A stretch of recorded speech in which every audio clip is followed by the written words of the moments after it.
How to install Adobe Premiere Pro onto your machine. Now, the nice thing about being part of our college is that you have the full access to all the Adobe suite of applications.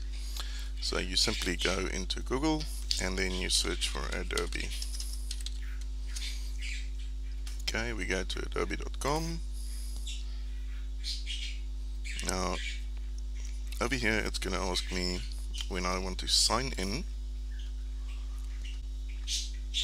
When you sign in, you need to use your school address. So if you're a student, it's going to be blah.blah.yoursurname@student.stgittingen.com. Okay, so when you have selected that, and in my case I have to choose my company account. Always use your company and school if they ask you that question. Righty, so waiting for them to open up. And there you go. Now, up here is this weird little circle thingy. Now this weird little circle thingy is actually like your avatar. So you click on that, and then you go to View Account.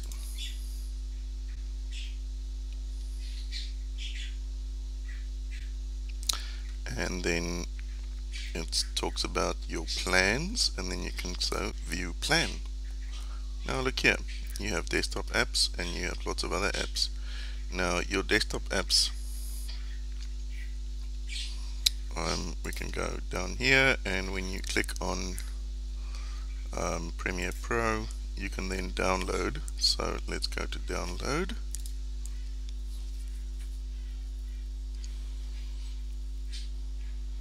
If you wanted to download Photoshop, you can do it there, Illustrator and so forth, Premiere Pro, and then you click on the install button.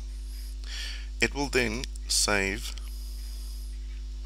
I've clicked on it, it says open Creative Cloud. Sometimes it will say that, then you open that, or it will download a exe file to the bottom. You download that, you open it, and you install the program. I've already done that, so if I do it now again, it's going to make a problem. So I hope that helps, and that you can install the Adobe functions. Okay, thanks guys, bye.